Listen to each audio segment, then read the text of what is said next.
Arratsaldeon eta ongi etorri hor pantailaren bestaldean zaudeten guztioi. Beste behin ere, eta guk elkarrengandik hurbil sentiarazten gaituzten marko fisiko eta presentziala nahiago baditugu ere, COVID-19aren eraginez bizi dugun egoerak formatu telematikora ekarri gaitu.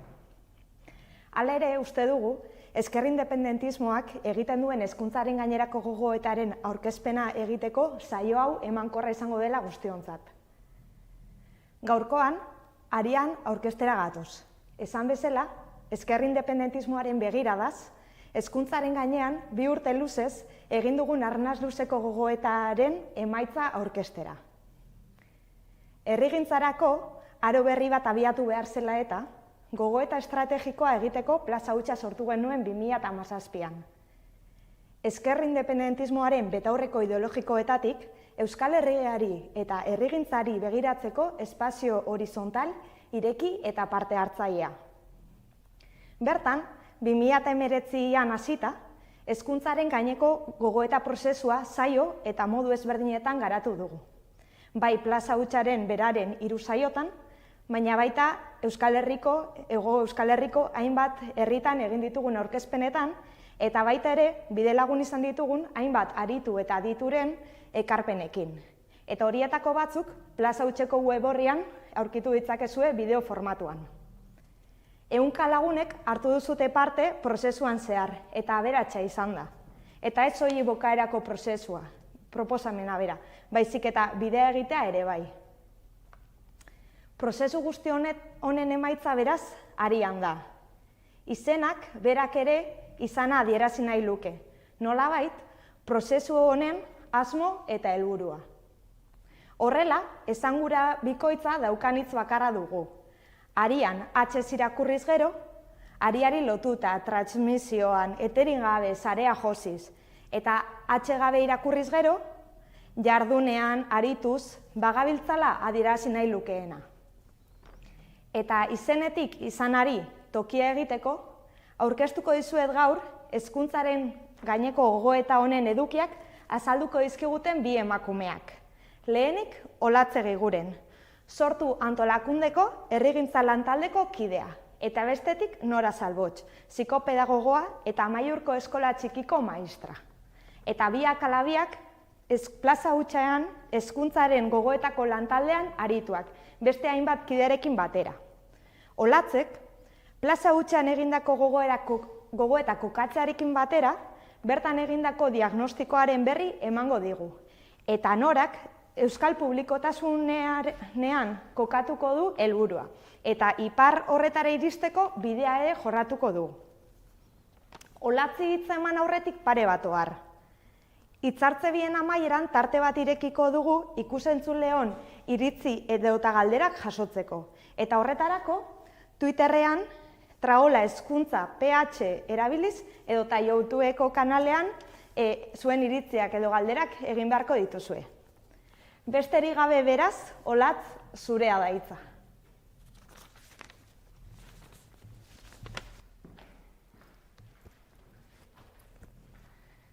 Eskerrik asko, Aizea, eta arratsaldeon guztioi. Aizeak esan duen bezala, 2 urte luze izan dira plaza hutsean hezkuntzaren gaineko hausnarketa egiten aritu garenak. Gogoeta honetatik, ezker independentistak hezkuntzaren gaineko bere ikuspegia eguneratu nahi izan du, eta baita garaia eta garaiko erronkak aintzat hartuta bere ekarpen politikoa osatu ere bai. Prozesua bera trinkoa izan da eta emaitza mardula. Eta beraz gaur Norak eta biok erronka ederra daukagu zuei gogoeta honen edukia modu ulergarri eta labur batean helarazten. Baina, saiatuko gara ondo egiten. Hasteko, Arianen edukiaz 3 ideia azpimarratu nahi nituzke, gero gogoetan edo aurkezpenean zehar garatuz joango garenak. Lehenik eta behin, gure herriko hezkuntza sistemen gaineko diagnostikoa egiteko, begirada kokatu eta gaurkotu batetik abiatu gara. Hau da, gu ezkerrekoak eta independentista gara. Eta kokaleku horretatik begiratu diogu edo aztertu dugu hezkuntza. Esan nahi da, gure proiektu politikoari atxikituta eta nazio zapaldu, genero eta klase ikuspegi batetik begiratuz egin ditugu hezkuntza sistemen gaineko diagnostikoak. Bigarrenik, publikotasuna birpentsatzeko ariketa herri ikuspegi batetik egin dugu. Hau da, ipar dugun euskal publikotasunaren definizioan sakondu dugu eta euskal publikotasun horren eraikuntza, estatugintza eta herrigintza prozesuen uztarketan kokatu dugu. Eta hirugarren ideia eta azkena hasiera honetarako, ipar horretara iristeko bidearen nolakotasunari dagokio. Eta bide hori egiteko gakoa gure ustez, konpromiso historiko berriak hartzean eta hezkuntza akordioen eraikitzean datza batez ere. Gogoeta astear geundenean, abia puntu bezala nahiko argi ikusten genituen kontu bi. Batetik, Euskal Herrian dauzkagun hezkuntza eredu eta sistemak agortuta daudela. Hau da, menpekotasun egoera batean, bai premia zahar zein berriei erantzun ezinean itoak.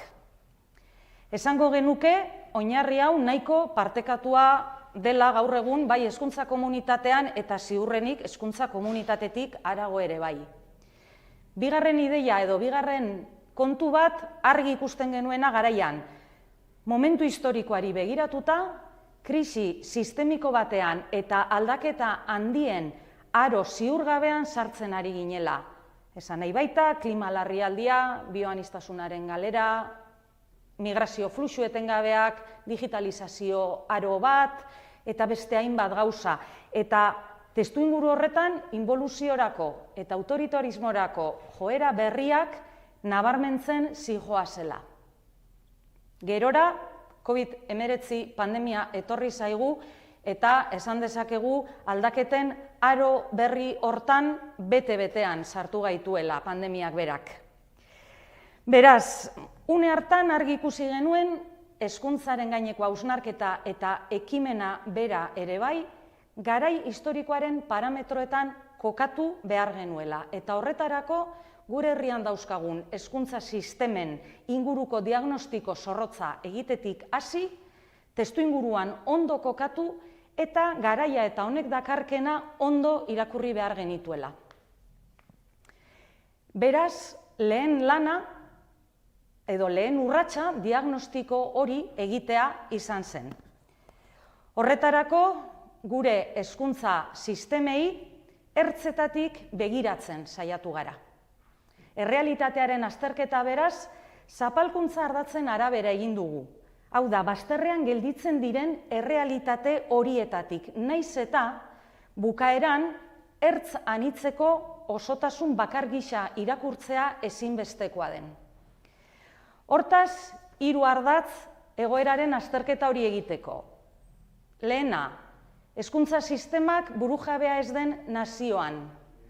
Bigarren bat, patriarkatuaren zerbitzura dauden hezkuntza sistemak, eta 3. bat, neoliberalismoa elikatzen duten hezkuntza sistemak.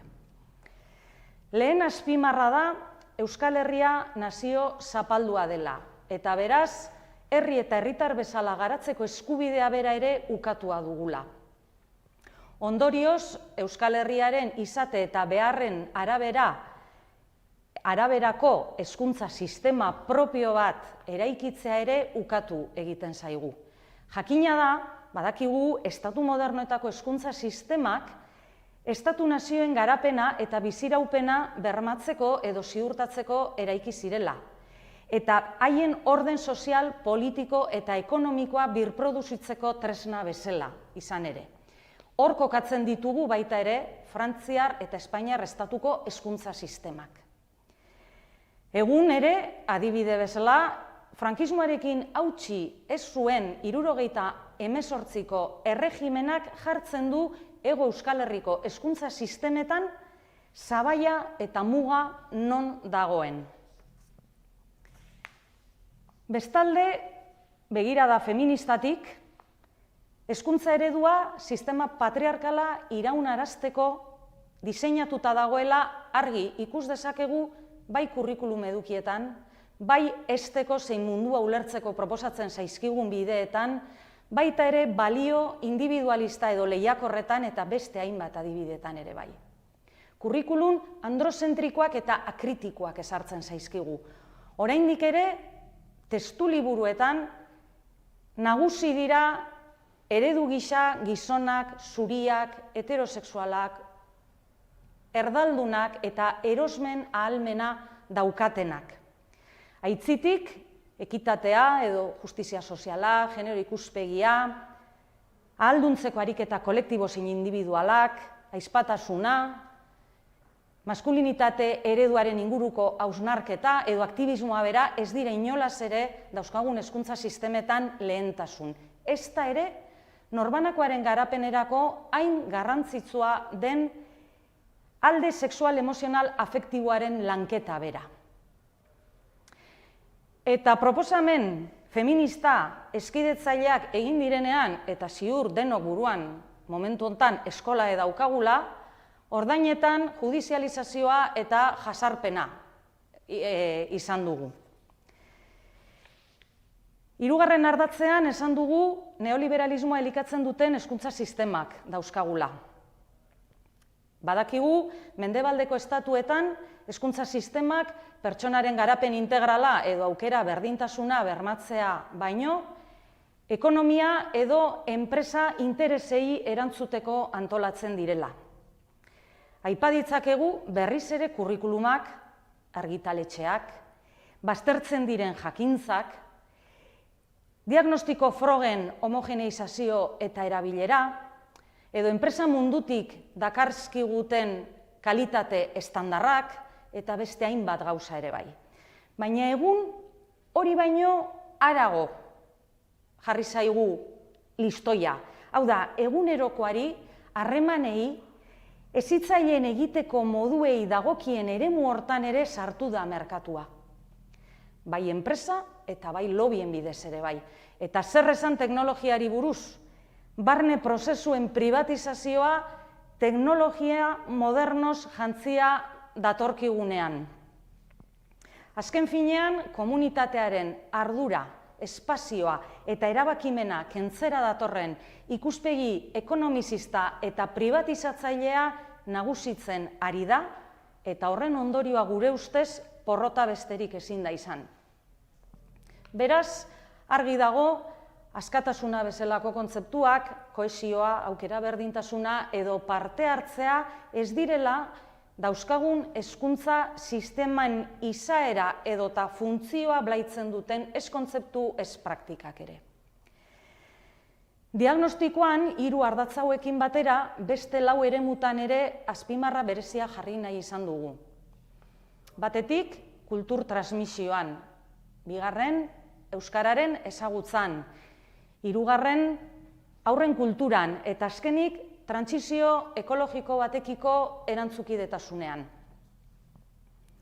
Kultura eta identitate arloan, estatuek, jakina, euren ikuspegi ideologiko, kultural identitarioak inposatzen dizkigute hezkuntza kurrikulumen bidez. Norbaitek oraindik zalantzaren bat balu, kurrikulumak ez dira inolaz ere neutroak, ez da ere beraien garapenerako erabiltzen ditugun baliabide edo tresnak. Horrek periferiara edo eserezera baztertzen ditu, herri edo norbanako bezala zentralak litzaizkiguken hainbat eduki, hainbat eredu edo hainbat arlo ere bai. Izan ere, Euskal Herria ez da existitzen dauzkagun kurrikulum horietan, ez da gure ikuspegi kultural identitarioa ere. Halere, eta atal hau ez genuke amaitu nahi, puntu positibo bat jarri gabe esanez, hainbat tokitan euskal kurrikulum herritar alternatiboak ere garatzen hasita daudela hainbat herri eta hainbat ikastetxe elkarlanean. Euskararen ezagutza, euskara ofiziala den lurralde eremuari begiratzen baldin badiogu, oraindik ere ikasleriaren kopuru esanguratsu bat ez da eskolan euskalduntzen. D ereduan ikasten duten hainbat ikaslek ere ez du beharrainako gaitasunik lortzen euskaraz bizi ahal izateko.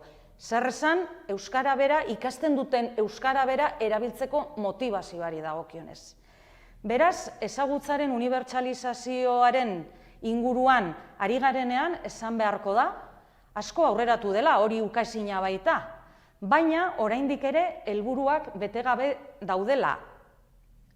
Arazoa da, euskalduntze prozesu oso batek sabaia jo duenean, atzera pausoak ematen ere hasita egon gaitezkela. Zer esan, euskara ofiziala ez den euskal lurralde eremuei begira, non eskolaren bidez euskalduntzea ikastolen eskutan utzi behar izan den eta oraindik ere horrela bermatzen den. Eta horri gehitu behar legedia eta administrazio desberdinen aldetik jartzen diren oztopo eta sufritzen diren erasoak. Aipagai izan ditzakegu Iruñean aurreskolen afera, edo Mendigorrian D eredua ezarri ahal izateko egin behar izan den borroka, edo Ipar Euskal Herrian bertan murgiltze eredua jasaten dituen muga eta oztopo etengabeak. Eta horiekin batera beste abar luze bat, bai hizkuntza eta bai hezkuntza eskubideen urraketa sistematikoa direnak. Atal honetan, azpimarratu nahi izan dugu, euskarazko hezkuntza eta hezkuntza euskalduna ez direla gauza bera. Euskalduntasuna ez baitu soilik hizkuntzaren jabekuntzak ematen. Beraz, euskara kultur sistema oso bati uztartuta, ulertu eta landu behar dela uste dugu guk. Horretarako, lehen aipatutako tokiko kurrikulumekin batera, ezinbestekoa litzateke duela urte batzuk zehazten hasi zen euskal kurrikuluma garatzea eta baita ere zabaltzea, hain zuzen ere euskalduntasun hori hizkuntza gaitasunez harago transmititu ahal izateko. Beraz, eta sarri sumatzen dugun autokonplazentzia jarrera baino, iruditzen zaigu serio heldu behar diogula ikasle euskaldun eleaniztunak hezteko bideari.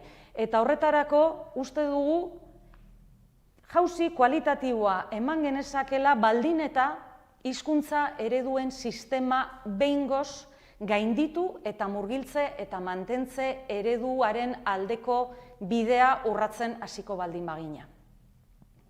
Azkenik, atal honetan, esan nahi dugu euskarak hizkuntza normalizaziorako aktibista aldunduak behar dituela.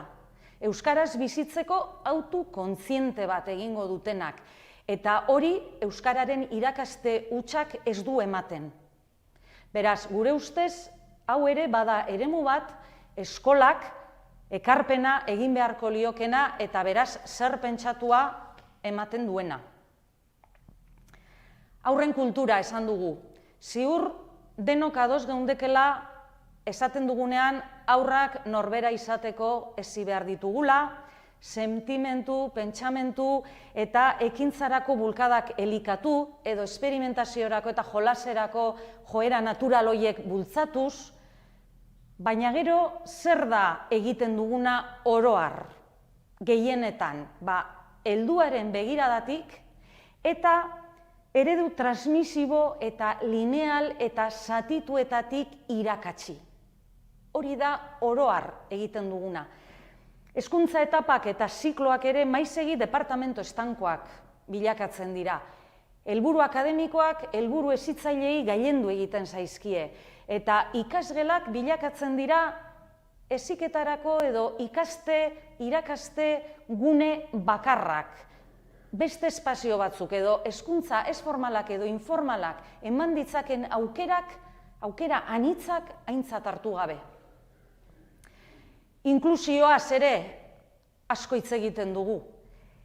Eta ikasle guztiak erdigunean lituzken eredu inklusioaren osagai gehienak, elkarrekintza, elkarlana, autonomia, lan erritmoen errespetoa, behar berezien eta aniztasun mota guztien integratzea, osagai horietako gehienak hitzetan gelditzen dira.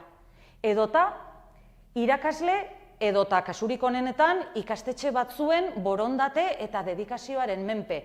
Zer esan pandemiaren testuinguruan eta pandemiaren garai honetan ikusten ari garena. Non hainbeste esfortzu, hainbeste urtetan emandako aurrera pausu asko, atzeranzko joera batetan jartzen ari zaizkigun, kudeatzeko, pandemia bera kudeatzeko moduengatik. Beraz, herri hezitzaile baten ikuspegitik, hezkuntza eredua, beharko genduken hezkuntza eredua, gure ustez, ikasleak begiratu eta entzutetik abiatu beharko da ikasleak sujetu politiko gisa aitortzetik izan ere. Azkenik, trantsizio ekologikoa aipatu dugu eta hasieran esan dugu, kapitalismoak eragindako krisi sistemiko bat bizi dugula, eta krisi sistemiko horren baitan krisi ekologikoa dago. Testuinguru horretan gure espeziaren bideragarritasuna bera dago ezbaian beste gauza batzuen artean. Horri aurre egiteko, etengabeko hazkundea eta kontsumo neurri gabe batean oinarritzen den logika ekonomiko eta kulturala da eraitsi beharko genukena. Eta hezkuntzak hor paper bat jokatu beharko du. Hezkuntza eraldaketa sozialerako tresna funtsezko bezala hor paper handi bat dauka jokatzeko. Guk jendarte ekologiko, justo, demokratiko, elkartasuna, komunitarismoa, erantzukizun individual eta kolektiboen kontzientzia eta amalurraren zaintza landuko duen hezkuntza eredu bat eta hezkuntza sistema bat da behar duguna. Behar duguna, baina ez daukaguna. Diagnostikoan zehar, oroar, eta talde ezberdinetan, jaso dugu baita ere, eta hau importantea da, hezkuntza komunitate konprometitu eta saiatu bat ere badaukagula. Bidean lan emankor asko egin duena eta egiten ari dena.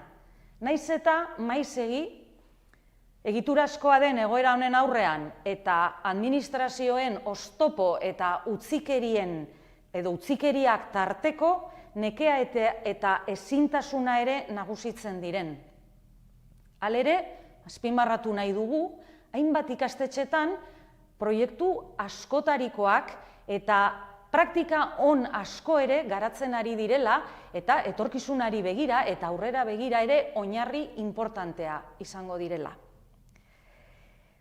Diagnostikoaren ondorioetara joan da, beraz, esango genuke, menperakuntza ezberdinak birproduzitzen dituzten hezkuntza sistemak eta hezkuntza ereduak direla ditugunak gure herrian. Ertzak bazterretan mantentzeko diseinatuak. Eta ertzak bazterrean mantentzeko txirikordatzen diren zapalkuntza guztien gurutzaketa edo gurutzatzen diren hor hezkuntza eredu eta sistema segregatzaileak dauzkagu. Bukatzen joateko, kapitalismo patriarkalak eragiten duen gaitz sistemikoa da segregazioa. Hirigintzan, instituzioetan, lantegi zein eskoletan antzeman daitekena. Eta eragiten duen bereizketa soziala, ikuspegi neokoloniala eta arrazista areagotzen ari da esponentzialki gure herri auzo eta ikastetxetan. Hala, esan behar da, sistema bera irauli ezean hor izango den errealitate bat ere badela. Ezkerreko independentismotik segregazioei nazio zapaldu genero eta klase ikuspegiti begiratzen diegu. Eta bai, segregazioak pluralean esaten dugu, ertz ezberdinek osatzen dutelako gaitz sistemiko hori. Eta Euskal Herritik ari garenean segregazioez, herri, hizkuntza eta kultura zapaldua garela aintzat hartuta egin behar da irakurketa. Hierarkizazio tentaldi oro baztertuta eta irtenbide integralak pentsatuz eta emanez herri ikuspegi horretatik. Hezkuntzak bere biziko garrantzia dauka desberdinkerien gizartean sortu diren haurrak eskitatean, parekidetasunean eta balio kritiko askatzaile eta elkartasunezkoetan hezteko.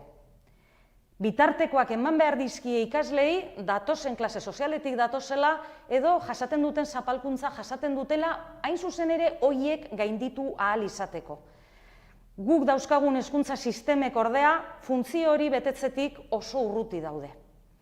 Beraz, beste hezkuntza eredu bat behar dugu egungo eredu segregatzailea jasan ezina delako eta gure etorkizuneko herri proiektua bera ere mehatxatu eta mehatxuan, arriskuan jartzen duelako. Jatorri eta errentaren araberako segregazioa nabarmen larritu da eta ez dago borondate politikorik botere publikoetatik edo politika publikoetatik edo hezkuntza politika ausartekin gaiari heltzeko behar litzateken bezala. Hain zuzen ere, hizkuntza, kultura eta generoarekin gertatzen den bezala, ikasleen eskubide guztien bermeak eredua bera eta sistema bera jartzen dutelako kuestioan. Beraz, afera konplexua da, segregazioa gainditzeko irtenbide eragikorrak bilatzea epe laburreko ikuspegi batetik, baina ezin dugu inolaz ere egiturazko eraldaketa emateko zain egon edo burujabetza izan arte zain egon gaia aztertu eta erabaki zein neurri inklusibo, eraginkor eta adostuak martxan jartzeko. Gai honetan ere gure ustez saren arteko lehian baino herri gisako erantzunak pentsatzen jarri beharko genituzke energiak eta ez soilik hezkuntza eragileen artean, baizik eta herri eragile, herritar eta baita erakunde publikoekin ere edo erakunde publikoak bultzatzen ere bai. Azken finean, haiei baitagokie irtenbideak bilatzeko bideak erraztea. Bukatzeko esan, publikoa denona eta denontzakoa dela ulertuta, galdera da nola eraikiko dugun gure herrian publikotasun eredu bat, non euskaldunak, klase baxuko ikasleak, emakumeak, arrazializatuak, behar bereziak dituztenak eta bar, erdigunera ekarriko ditugun beraien eskubide guztien jabe direlarik. Olatz, orain norak hartuko du hitza, beraz nora nahi duzunean. Arratsaldeon, badakizuen bezala, aipatu den bezala, arian txosten bada, txosten baten azaltzeak dauzkan zailtasunekin, beraz gonbidapena sarean ere txostena deskargatu, aztertu, ikasi hausnartzera. Niri gaur egokitu zaidana, hain zuzen ere izanen da, bigarren eta hirugarren atalak zuen nolabait ere helaraztea edo lerro nagusiak edo zuekin partekatzea, bai? Bigarren atala publikotasun berriaz ari da, eta hirugarren aldiz aintzinera begirako bideaz, bai? Beraz, hauek erranta, bigarren atalari ekinen diot zuzenki. Bigarren atalaren, segurazki batean batzuk ja dagoeneko ikusten ariko zaretenez, bigarren atalaren izenburua da, begirada luzez norabidea eraikitzen hasteko tenorea, komunitatearen bulkadaz publikotasun eredu berria eraiki. Hor sarrera bat egiten dugun, non aipatzen dugun, hezkuntzak norbanako zein herri bezala hezi eta hasteko begirada kritikoa eman behar digun tresna dela. Eta azpimarra jarriko genuke horretan, bai, begirada kritikoaren kontu horretan. Hezkuntza mota askotarikoak egon daitezken eta baditugu, ez, gaur egun. Badugu hezkuntza bat, bai, baina guk nolabait ipar horratzean begirada kritiko bat emanen diguna, begirada kritiko integral bat nolabait errateko, bizitzaren esparru guztietarako begirada kritiko bat emanen digun hezkuntza bat dugu hortzimugan edo aspirazio edo bai helburu. Burujabetza prozesuan bizitza erdugunean jarriko dituzten burujabetzak eraikitzeko gaitasuna emanen diguna zuzen ere. Beraz, prozesu individual zein kolektibo bat dela erraten dugu, bizitza osoan zehar irauten duena, biztan denez, ezigunetatik edo hezkuntza instituzio formalez gaindiri joana, bizitzako esparru orotara zabaltzen dena, zeintzu horretan bukagabetasuna egiten zuen Freirek bere garaian ez dela. Bi norabideetan hitz egiten dugu, bi norabideko tresna dela ere aipatzen dugu, ez? Batetik hezkuntza burujabea behar dugu herri gisara burujabetza aspirazio hori dugulakoz, ez? Hezkuntza subirau baten aspirazioa dugulakoz, baina aldi berean burujabe izateko hezkuntza tresna beharrezkoa daukagula uste dugu, bai? Hauek erranta, sarrerako hauek erranta, publikotasun eredu berriaren atalean ikusiko zenutenez, badaude 3 azpiatalez. Batetik, estatugintza eta herrigintzari buruzkoa, bertzetik administrazioen eta komunitatearen publikotasun berriaz edo ari dena eta akitzeko hezitzaileaz ari dena. Estatugintza eta herrigintza uztartzeaz hitz egiten dugu, Euskal Herrian, ipar zein hego, igual du, subirauak ez diren hezkuntza sistemak dauzkagu hori agerikoa da, nabarmena, zatiketaren, zentralismoaren eta autonomismoaren neurrira egindakoak direnak, bai? Honen aitortza saiestea, honen aitortzarik ez egitea, zatiketaren, zentralismoaren eta autonomismoaren neurrira egindako bi hezkuntza sisteman barne gaudela, ez aitortze hutsak ere, posizio politiko bat definitzen du eta interes politiko batzuei erantzuten dio. Beraz hori lehenbiziko ikustarazi problematizatu beharko dugu. Guk diogu Euskal Herrian nahikoa gaitasun badugula zer hezkuntza mota nahi dugun adosteko eta erabakitzeko. Zein hezkuntza sistema publiko berri hori nolakoa izanen den kontzeptualizatzeko, alegia edukiz betetzeko, definitzeko nahikoa gaitasun badugula. Bertzalde edozin hezkuntza sistema subiranok egiten duen moduan. Euskal publikotasuna prozesu osoan zehar ondorioztatu denaren arabera subiranoa izanen da baldin eta feminista den, euskalduna den, inklusiboa den, komunitarioa eta herritarra den, deszentralizatua den, beraz gertutik kudeatutakoa den, ikasleak erdigunean, pertsonak erdigunean kokatuko dituena baden, neoliberalismoaren, merkatuaren, kapitalismo kognitiboaren esku hartzea eta injerentziaz gaindikoa baden. Beraz, behetik gora, jendeak jendearentzako, herriak herriarentzako komunitarioki eraikitakoa.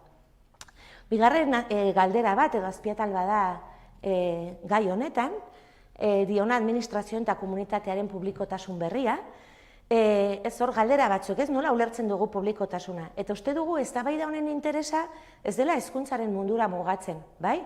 Euskal Herriaren instituzionalizazio prozesuaren nolakotasuna muinean daukan galdera badela, hor ukitzen duen galdera badela, beraz, botere politikoa nola antolatu behar dugun, ez? Nahi bada nolakoa behar du gure Euskal Estatu gintza, ez? Horrekin zerikusia daukala. Hezkuntzatik ekarpena egin diezaiokegu, bizan denez eztabaida zabalagoa den eztabaida horri. Demokraziaren privatizazioaren garai hauetan, ez? Publikotasunaren eztabaidak erabateko gaurkotasuna badaukala uste dugu, eta hezkuntzara etorrita uste dugu, hau ezin dela egin EAen 93an egin zen parametro berdinetan, ez? Ebatzi beharreko erronka galderak kezkak hauniz dira, berriak haunitz ere bai, ez? Ez dakit, bertzeak bertze nola egin merkatuaren interesa gure bizi modua fagotizatu ez dezaten, gure eskola bizitza erabat baldintzatu ez dezaten, ez? Nola lurraldetu eta tokiratu hezkuntzaren gaineko erabakimena, nola demokratizatu hezkuntza bera, ez? Une zehatz zenbaitzutan, irudi lukenaz gaindi, bai, batzutan framina non kokatzen den, sare sozialek ze proiektatzen digutenaz gaindi, guk uste dugu, baldintza objektibo onak baditugula, Euskal Herrian gaur, hezkuntza sistema guretik pensatzeko. Badugulakoz batetik, ikastolen tradizio gaitasun autoeratzaile eta komunitario hori dena, eta bertzetik, eskola publikoaren zen grina berdintzale guzi hori, bai? Bietan ere, zorionez, milaka lagun daude Euskal Eskola Publiko burujabe baten alde. Transizio bidean indarrak norabide berean zuzentzeko prest daudenak. Konpromiso historiko berriak hartzeko prest. Eta ondar azpi galdera edo publikotasunaz ari garenean, herri hezitzaileari lotutakoa da, ez? Hezkuntza hain zuzen ere eredu ez formaletan hasi eta bukatzen ez delako, ez? Eredu eurube instituzional horretan hasi eta bukatzen ez delako, ez? Zabaltzen delakoz, jendartean eragiteko gaitasuna dauka hezkuntzak, baina aldi berean hezkuntzak ere gure jendartean jendarteak ere gure hezkuntzan eragiten du, ez? Balantza horren orekak ere nolakoak diren unean une aztertu beharko genuke. Jakina da, geroz eta agerikoagoa, zenbait esparru teorikotatik, zein praktikatik, ikastetxetan bertan edo, ikastetxetatik kanpo herrietan, hezkuntza ez formalaren eremuetan, egiten ari diren hainbat esperientzietatik, ez? Espazioa bera agente hezitzaile garrantzitsua izateko potentziala daukala, mezuak bidaltzen dizkigula, espazio beraz ez dela toki neutro eta objektibo bat, naiz eta naturalizatu dugun eta batzutan hala iduritzen zaigunez, beraz gaitasun hezitzaile etikoa baduen modu berean, bazterkerirako joko zelaia ere izan daitekela, ez? Paradigma hegemonikoen baitan, ez? Beraz, espazio hori okupatzea, bizitzea, birpentsatzea, performatzea, gure egitea badagokigu balio hezitzaileen baitan. Bertan harremanak, horizontalak, hezitzaileak izanen baldin badira, haurren subjektibotasuna ere politikoa dela aitortu beharko dugu, eta horrekin batera, gaurko jendarte periferian koka ditzazkegun bertzelakotasun guzi hoienak ere, bai ez? Hoien subjektibotasun politikoa aitortu, hoien aitortza egin, ez? Begirada beltz hoie guziak, beraz, begirada xuri hegemonikotik kanpo gelditzen diren hoie guziak, ez? Badugu burujabetza eraikitzea, hezkuntzaren eremuan, sareak josiz, jabetzatik aktibismora eta hortik alduntzera eramanen gaituzten prozesuak sustatuz. Zapaltzen gaituzten ardatz horiekiko kontzientzia hartuz biztan denez, herri hezitzailearen aldeko lanean, hezkuntza hezigunetan egin daitezkenaz gain, kulturtaldeak, hezkuntza eragileak, komunitatea, udalak, aisialdea, mugimendu feminista, euskalgintza eragileak eta bar, barne bildu beharko dira, konpromiso horietara lotu.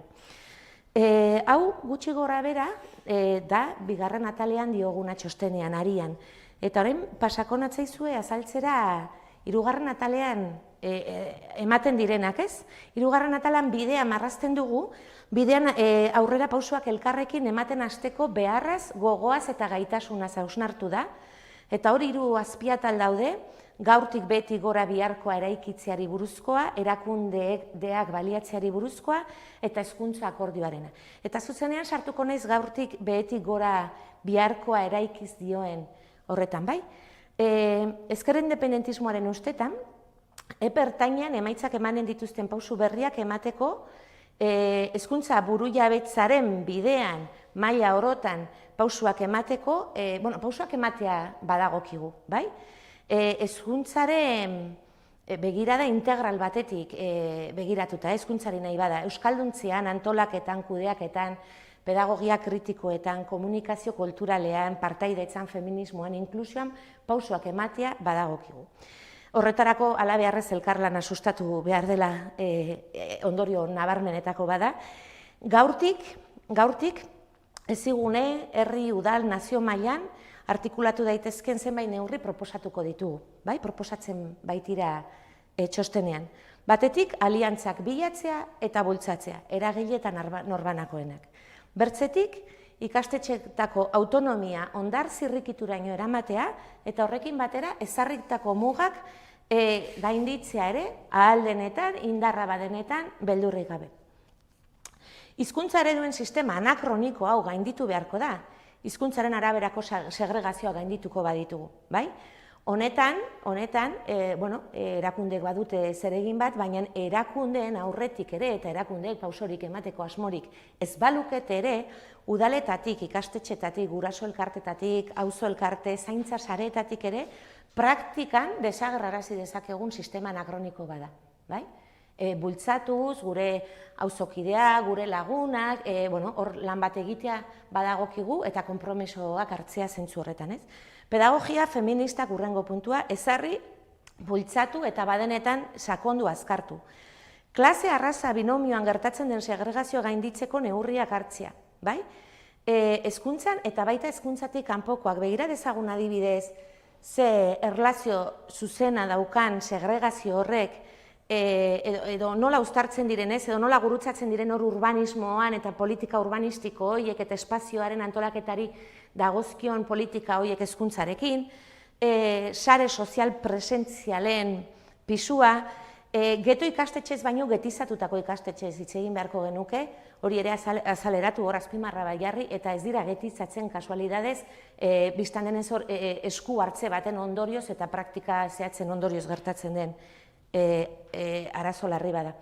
Herri hezitzailearen filosofia, herri, auzo, mailara implementatu proiektuak ezarri, badira dagoeneko asko, baina beti bada, nire herrian, nire auzoan, herri hezitzailearen inguruan zerbait egiten animatzea, bai? Euskal kurrikuluma lantzea, herri zinezigune mailan, hezitzaileen etengabeko formazio kritikoa sustatzea, kontuz formazioan, kanpo esku hartzen merkantilizatuei herri harresia, edo hezkuntza harresi bat jartzeko tenoria bada, hori problematizatzeko, horretaz uhartarazteko tenoria bada. Kudeaketa eta erabakigune parte hartzaileak sortzea. Badirenak ez bat zaizkigu nahikoak asmatu ditzagun nola eginen dugun komunidadeari bere osotasunean eta modu horizontal demokratiko batean hitza emateko, begira hemen ohartxo bat eginen du begira ikasleen parte hartzea, bai? Esparru kolaboratiboak bultzatu beharko ditugu ezigune guztietan. Eta laikotasun erreala sustatu.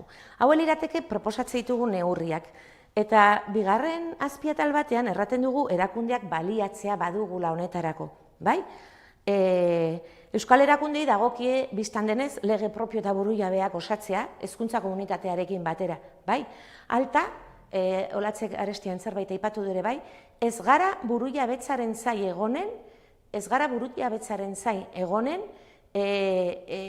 bidea egiten hasteko, bai? Instituzioek gaurtik pausuak eman ditzazketelako. Eta hemen aipatuko dira txostenean jasotzen direnak, bai?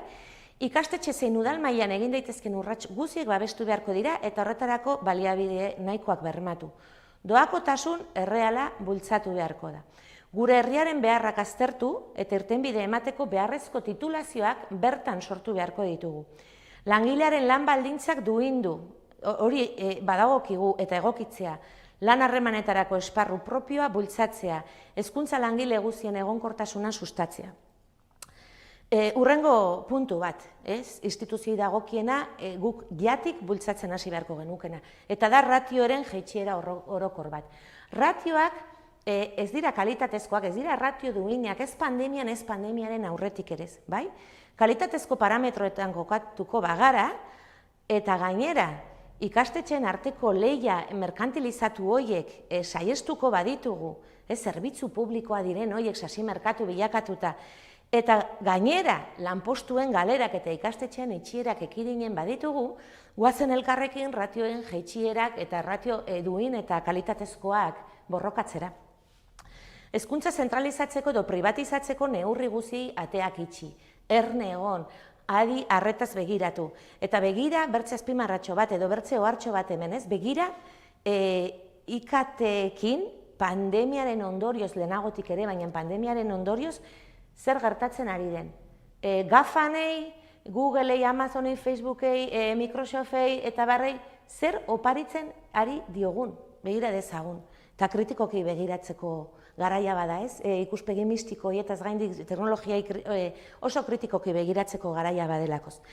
Horrela nahi luketen ikastetxeetan, azkenik, jangelak ez ezik, sukalde propioak ere eraikitzea eta horrei bideak irekitzea, baliabideak ezartzea badagokigu, hor bertze buru jabetza batzuetan sakontzen ari garelakoz, osasunarekin, elikadurarekin eta zer ikusia daukaten buru jabetzetan, bai?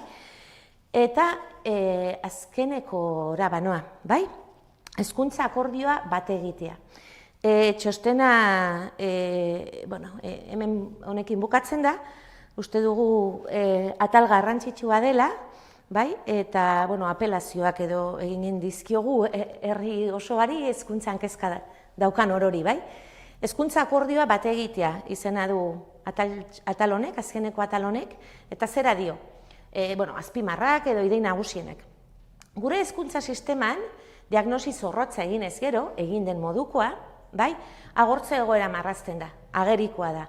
Akatslarria litzateke gure ustetan, pentsatzea, modu partzialean hau konpondu daitekenikan edo koiunturala denikan, bai? Ez dago soluzio partzialik, hutsuneak egiturazkoak ditu hezkuntza sistema honek, eta bide honetik segitu ez gero, larriogotu baino ez dira eginen. Bigarren idei garrantzitsu bat. Iragan ziklo politikoan, Euskal Herria gai izan zen, herri ekimenaz, premia sozial oinarrizkoi erantzuteko. Sekulako lana eta badoala aitortza arianetik, sekulako lan kolosala eginda, bai ikastolen mugimenduaren eskutik, bai eta sistema instituzionalean, beraz gaurko publikoan, garatu diren eskolen eskutik. Sekulako lana aurrak euskalduntzeko, ikasleak euskalduntzeko, kurrikulumak egokitzeko, D ereduak zabaltzeko, azkartzeko, eta bar, eta bar. Aitortza zor zaie. Eta horiekin batera, hezkuntza eredu alternatiboan, ez formalean, orotariko aniztasunei laguntza, babesa, ikusgaitasuna, alduntzea, eskaintzeko dauden talde eta eragile orori ere bai. Horiek ere hezkuntzaren parte baitire, batzutan ahantzi bezala egiten bai ditugu, eztabaida handi horietan. Hirugarren idei handi bat. Gure ustetan, adostasun sozial berri bat eraikitzeko garaia da, ondoko hipotesi honen gainen. Euskal Herriak badu baldintzarik eta gaitasunik hezkuntza eredu aurreratuenen parean jartzeko. Horretarako, sare bakarreko Euskal Hezkuntza Sistema Publiko burujabe baten inguruko adostasun sozial bat eraikitzeko garaia da. Aipatu bi tradizioen emaria jasoko lukena, bilduko lukena. Ongi aztertu eta adostutako transizio fase bat planteatzen ari gara. Euskal Hezkuntzak beharrezko duen saretutako ikastetxez osatutako hezkuntza sistema euskaldun, burujabe, feminista, publiko, inklusibo, bateratzaile, sozialki justu eta komunitarioa lortu arte.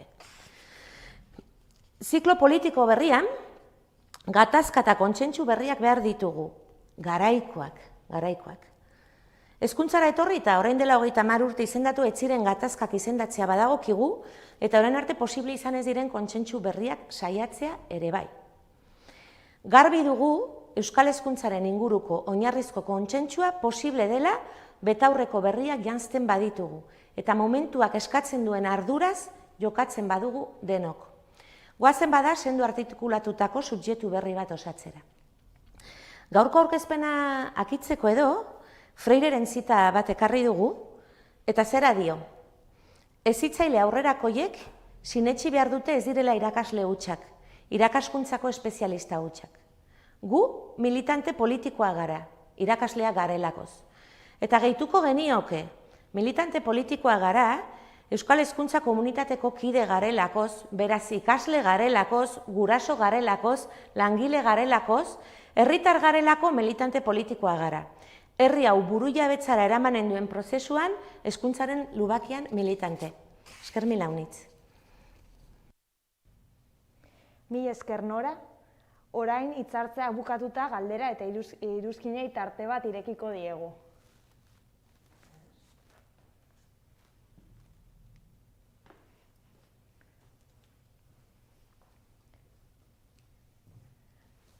Animatzen zaituztegu orain minutu batean zuen galderak eta iruzkinak Twitterren egitean traola hezkuntzaren PH erabiliz edota YouTube kanalean bertan, eta hori, animatu.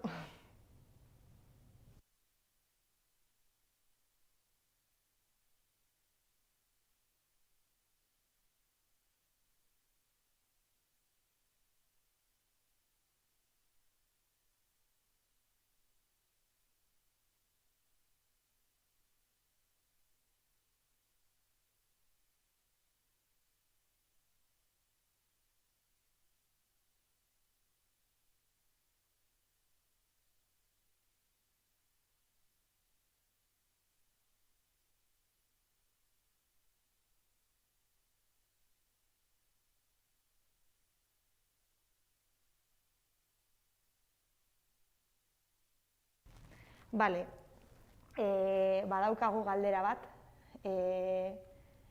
Miren Iturbek galdera bat botatzen dizue.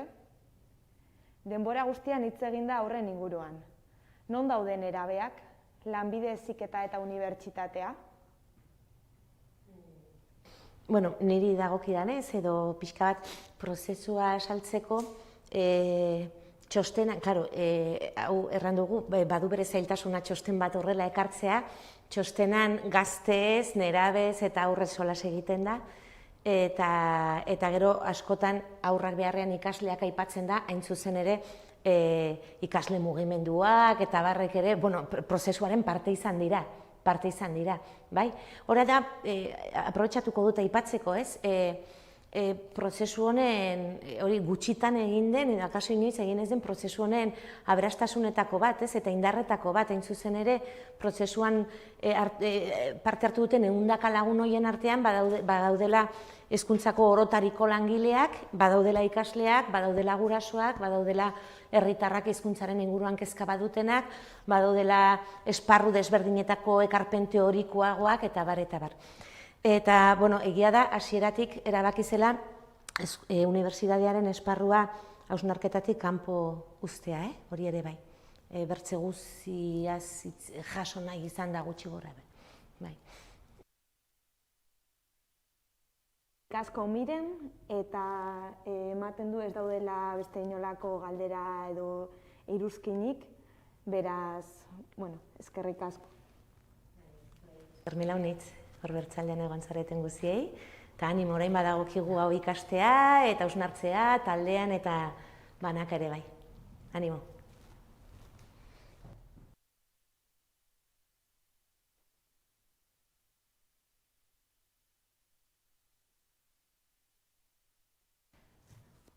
Bale, eskerrik asko Nora eta Olatz. Honekin bukatuko genuke saioa. Eskerrik asko pantailaren beste aldean egon zareten